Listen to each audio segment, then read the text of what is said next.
Сәлеметсіздер ме, құрметті ұстаздар? Бұл видеода неге оқушымыздың оқу үлгерімі төмен?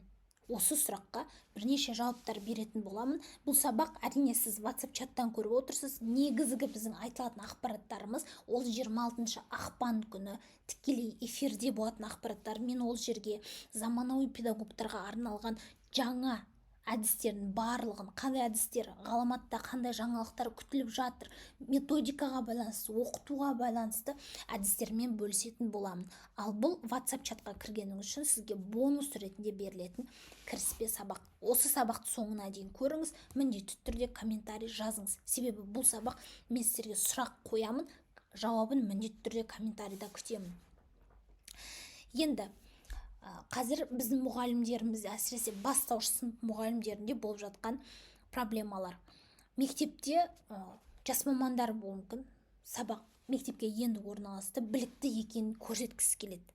Немесе кейбір мамандарымыз бар, педагог сарапшы өзінің санатын көтергісі келеді деген сияқты. Санатын көтеру үшін әрине біліктілікті дамытып отыру керек. Және әр баладан нәтиже шығару ол әрбір ұстаздың ең маңызды миссиясының, ойының, мақсаттарының бірі. Бірақ бізде бағдарлама көрнекілік жоқтықтан, ол бойынша біз білім жетілдірмегендіктен, немесе қолымызда дәл қазір болмағандықтан біз сабағымызды қызықты өткізе алмаймыз. Бағдарлама көрнекілік бізге ең маңыздысы. Толық қайдан оқуды білмейміз, материалдарды өзіміз құрастырып жүрміз. Бір Google-ға кіреміз де, біреуін жазып аламыз, екінші кісінің Instagram-на кіреміз де, екіншісін түртіп аламыз. Солай бағдарламаларымызды өзіміз құрастырып жүрміз. Және бір черно-белый параққа шығарып береміз.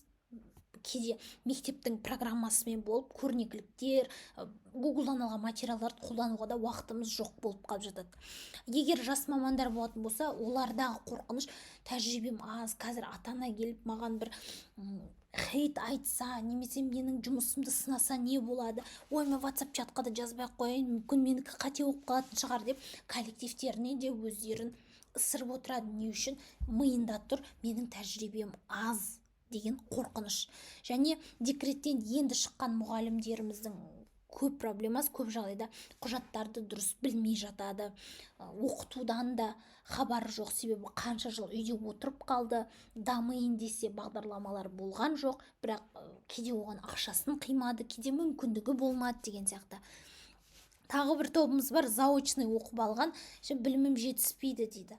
Тек қана сол ақшасын беріп қойды, дипломы қолына келді, мектепке барды, болды, құжаттарды толтыра алмайды.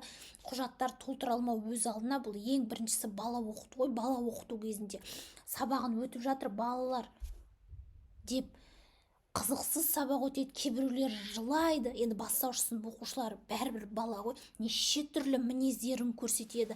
Бұның барлығына келген кезде, сабақтың үстінде болып жатқан кезде мидың ішінде паника, ол былайша айтқанда қорқыныш. Қалай болады, не істеймін, мына оқушымен не істеймін? Оқушыдан қорыққан соң оның ата-анасынан да қорқасыз. Бұның барлығы сізге жиналып жатқан стресстер. Ол стресстерді болмас үшін қазір мен сізге шешімдерін көрсетемін. Және сабақтар бір сарында өтетінде ұстаздар бар. Ерекше әдістерді білмейді, бұл ең негізгі себептері.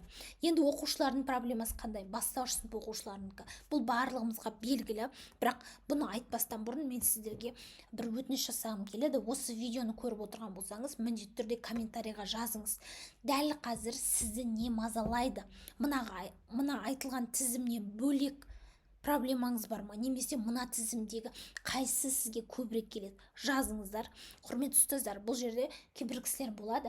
Ой, мен қазір айтсам, менің туғаным көріп қалса, менің коллективім көріп қалса, ұят қой, позор болам ғой деген сияқты ойлар болады. Құрметті ұстаздар, біз даму жолындамыз. Ал даму жолында әркім өзіндегі проблеманы ашық айта алу керек, көрсете алу керек. Сіздер үнемі байқайсыздар ғой, мен стористерде болсын, Инстаграмда болсын, кез келген вебинарларда мен мынандай қателік жасаппын. Оны мен мына кезде түсіндім. Мен былай жасаған кезде ол былай өзгерді. Қаншалықты ашыласың, соншалықты білім келеді, соншалықты мүмкіндіктер келеді. Сондықтан бұрынғы бір стереотиптерге баспай, ой, қазір жазсам ұят қой дегенді алып тастап, давайте жазайық. Не үшін жазып жатырмын? Ертең 26 күні болатын вебинарда мен әрқайсыңызға жеке тоқталатын боламын. Енді оқушыларымыздың проблемасы буындап оқи алмайды, түсінік айтты өз алдына бөлек мазмұндай алмайды, кейбіреулер бар екі сөздің басын қоса алмайды, кейбіреулер бар суретке қарайды да орысша зырылдатып әңгімені айтып береді, қазақша десең мынау не деп айта алмайды. Инклюзивті қалай инклюзив балалармен жұмыс та ақсап жатыр. Есте сақтау оқушыларымыздың өте нашар. Енді бұл үшін ең бірінші кезекте мұғалім өзіне деген сенімділігін арттыру керек. Бұл бойынша сіздер гармония счастья деген кітапта именно серотонин гормоны деген жерін ғана оқыңыздар. Гармония счастья деген енді үлкен қалың кітап, оның ішіндегі серотонин гормоны деген жерді ғана оқуға кеңес берер едім. Бұл гуглда тегін тұрған кітап, жүктеп аласыз да оқисыз. Серотонин гормоны, сенімсіздік, өзіңізге деген сенімділік жоқ болып тұр ма, сіз энергетический тек қана негатив заттар тартасыз. Ата-аналар да негатив па сізге келеді. Балаларыңыз сабақта шаршап отырады. Не үшін? Себебі сізден шығып жатқан энергия, сенімсіздік, қорқыныш. Бұның барлығы негатив гормондар. Ал енді сіз негатив энергиялар, то есть енді сіз ондай жағдайда не істейсіз? Әрине айналадағы позитивті заттарды көрмейсіз, оларды тарта алмайсыз. Адамның энергиясы қандай, ол сондай энергияны тартады.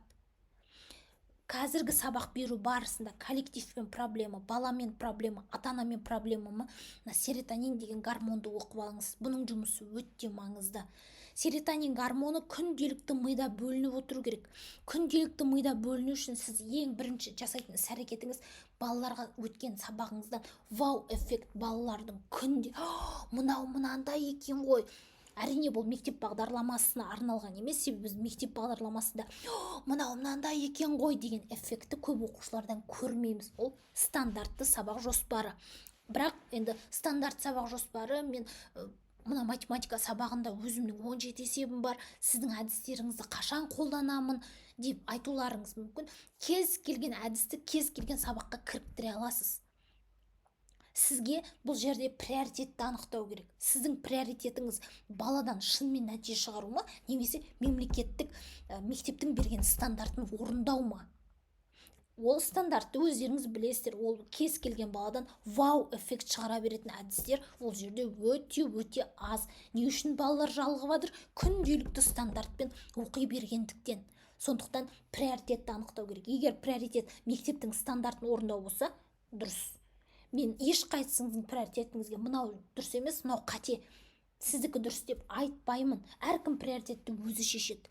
Енді менің приоритетім баладан күшті нәтиже шығару дейтін болсаңыз, мына әдістерді қосасыз. Сенімділік қашан келеді? Балалар үнемі сізден мынау күшті екен деген кезде мида автоматом ол гормон бөлінеді. Және бұл әдістер бойынша сіздер мектепте мұғалімдерге мастер-класс өткенде сабағыңыз күшті өтті, былай болды, чатта да бір директор мына сабақ ерекше болды деп жазып жіберсе, бір қуаныш сезім пайда болады ғой. Не үшін қуандыңыз? Мида серотонин гормоны бөлінді, болды. Бізде физиологиямыз бойынша сізде тек қана позитив энергия шығып бастады. Серотонин гормонын бөлдіріп отыру ол адамдардан мақтау есту, және ол мақтауды сабақта көре алу. Сенімсіздіктің артында бізде қорқыныш тұр. Ол қорқыныштар әркімде әртүрлі. 26 күні бұған тағы да тоқталатын боламыз. Ең топ қорқыныштар нәтиже болмай, ата-ана риза болмай, конфликтке түсіп қаламын ба? Конфликтке түсуден кез келген қорқамыз ғой. Біреумен айқайласып отырған ол ыңғайсыз ғой. Әсіресе жас мамандарды өте қорқытатыны осы. Жас маманмын, оқушыларды тыңдата аламын ба? Оқушылардың барлығы партаның астында, тиктокта отырады. Жас мамандар өте көп жазады, оқушыларым тиктокта сабақта қызықпайды, не істесем болады деген сияқты.